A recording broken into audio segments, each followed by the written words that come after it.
नमस्कार, न्यूज 24 में आपका स्वागत है। मैं हूं दीपिका यादव। गैंगस्टर विकास दुबे जब कानपुर से 8 पुलिस वालों की हत्या करके भागा तो 7 दिनों में 5 राज्य की पुलिस को खूब छकाया और इस दौरान विकास को पीछे से पूरी मदद मिलती रही, जिसका फायदा ये हुआ कि वो हर दिन अपनी जो जगह है, जो लोकेशन है, वो बदलने में कामयाब रहा। लेकिन सवाल ये है कि इतनी सख्ती के बाद भी विकास दुबे ने ये किया कैसे? इस रिपोर्ट में देखिए।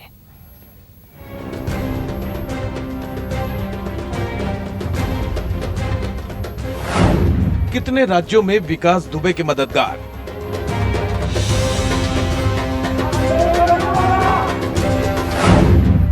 किन किन जगहों पर गैंगस्टर विकास के राजदार?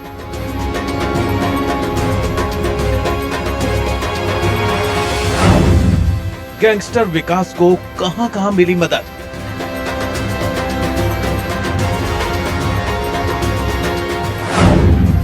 फरारी में कौन-कौन बना विकास का मददगार?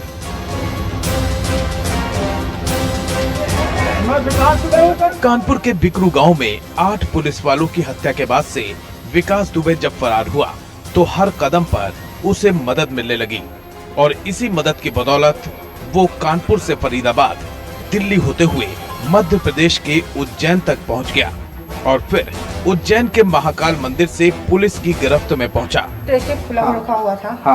ये इस तरह से ये रखा हुआ था। घर पे बच्चे कोई नहीं थे हमारे, आदमी भी था। वो ऐसे गेट खोल के अंदर आ गया। मैं तो डर गई थी, कौन मेरे घर में आ गया ये। मतलब कौन से कमरे में बंद किए थे आप? वही सामने वाले कमरे में। और हम उनको देख के तो हमारी बीपी हाई हो गई कि ये 3 हमारे घर में कैसे आ गए, ये पुलिस वालों को मार के 8 पुलिस वालों को मार के हमारे घर में कैसे आ गए। और ये जो था उसके बाद आप अंदर ही बंद रहे जी। फिर कब खुले आप लोग? ये हम जब खुली, जब ये सब चले गए तब हमको खोला। लेकिन सवाल है कि विकास दुबे कानपुर में पुलिस वालों की हत्या के बाद 7 दिनों तक कैसे फरार रहा और किसकी मदद से वो सैकड़ों किलोमीटर का सफर तय कर ले गया। 6 दिनों में विकास दुबे ने 5 राज्यों की पुलिस को चकमा दिया और हर चकमे के बाद उसके कदम बढ़ते जा रहे थे। जानकारी के मुताबिक जैसे जैसे विकास दुबे आगे बढ़ रहा था, उसे आराम से मदद मिल रही थी। कानपुर से उज्जैन तक विकास ने करीब 12 से 14 गाड़ियों की अदला बदली की। विकास दुबे हर बॉर्डर पर गाड़ी बदल लेता था। टोल पर मौजूद सीसीटीवी फुटेज से बचने के लिए गाड़ी बदलता था। विकास का नेटवर्क पुलिस के खुफिया नेटवर्क को फेल कर रहा था। हर घंटे विकास दुबे अपने हर मूवमेंट के पहले अपना रास्ता क्लियर करने के लिए तमाम राज्यों में अपने करीबियों की मदद लेता रहा और 5 राज्यों की पुलिस को इसकी भनक तक नहीं लगी। हालांकि सूत्र तो ये भी बताते हैं कि विकास ने अपनी ताकत और पैसों के दम पर एक राज्य से दूसरे राज्य में दाखिल होते वक्त सीमा पार करने में लोकल नेताओं की भी मदद ली। यूपी, दिल्ली, एनसीआर और हरियाणा, इसके अलावा राजस्थान और मध्य प्रदेश के राज्यों की पुलिस को चकमा देते वक्त विकास ने सबसे ज्यादा उन गाड़ियों का इस्तेमाल किया है।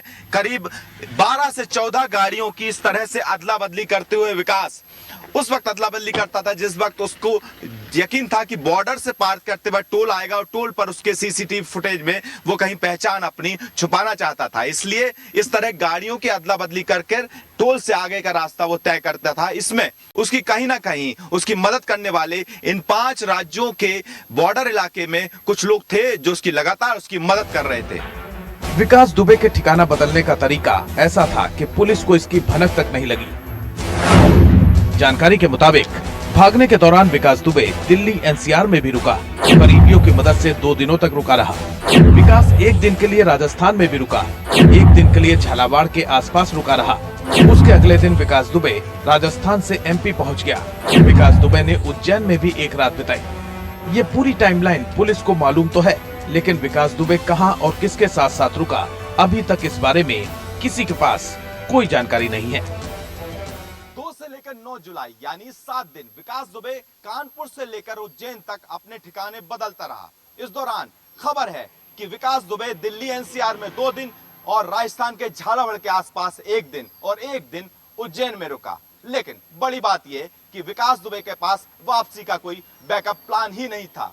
लेकिन इस सबके बीच में विकास किसके साथ और कहां रुका, ये तमाम सवाल अभी भी पुलिस के लिए पहेली बने हुए हैं।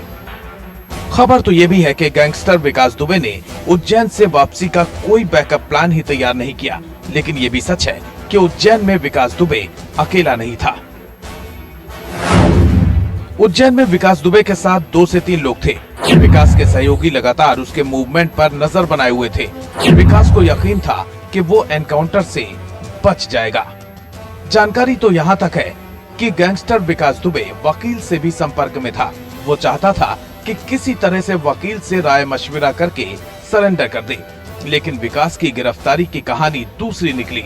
उसने खुद ही महाकाल मंदिर प्रांगण में खड़े गार्ड से अपनी पहचान बताई और पुलिस की गिरफ्त में पहुंच गया। पूछ रहा था मंदिर जाना, तो मंदिर जाने का मार्ग से तो हमने बताया कि आप मंदिर जाने का आगे से राइट गेट पे मुड़ जाइए, वहीं से जाने का आपको मार्ग बताया। जहाँ ढाईसवर ऐसे उसके सामने से एंट्री जाने को हम शाम को खाना खा रहे थे तो न्यूज़ में देखा था हमने, उसका फोटो आया था, थोड़ा दिमाग से हमारा यहाँ पे उन्होंने एक करने गेट के साथ में उन्होंने दूर रह के पहचाना और मुझे भी सलाह है कि ये शख्स वही है। वैसे विकास दुबे तक उससे जुड़ी खबर पहुंचाने का काम उत्तर प्रदेश पुलिस के कई जवान करते रहे हैं, जिसके आधार पर वो सालों साल तक पुलिस की गिरफ्त से बाहर रहा। हालांकि कानपुर में पुलिस वालों की हत्या के बाद फरार विकास दुबे को लेकर ये भी कहा जा रहा है कि अपने सहयोगी और संपर्क के लोगों के कहने पर ही वो दूसरे राज्य में पहुंचकर सरेंडर या गिरफ्तारी का प्लान बना रहा था। दूसरे राज्य में सरेंडर करने का प्लान विकास के सहयोगियों ने बनाया। यूपी से भागकर दूसरे राज्य पहुंचने का प्लान भी सहयोगियों ने बनाया। विकास दुबे लगभग 1 हफ्ते तक कई राज्यों की पुलिस को छकाने में कामयाब जरूर रहा, लेकिन जब पुलिस की गिरफ्त में पहुंचा तो कोई भी उसके काम न आया। ना तो कोई सहयोगी, ना तो कोई दोस्त और ना ही गुर्गे का कोई खास आदमी।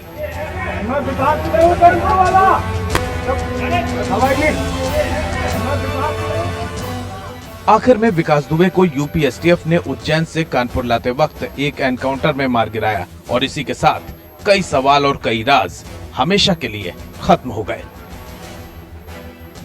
उज्जैन से विपिन श्रीवास्तव के साथ ब्यूरो रिपोर्ट, न्यूज़ 24। नमस्कार, मैं हूं मानक गुप्ता। अगर आपको हमारा ये वीडियो पसंद आया हो तो इसे लाइक और शेयर जरूर करें और हाँ, हमें सब्सक्राइब और फॉलो करना ना भूलें ताकि आप देश और दुनिया की कोई खबर मिस ना करें। तो जुड़े रहिए हमारे साथ और देखते रहिए न्यूज़ 24।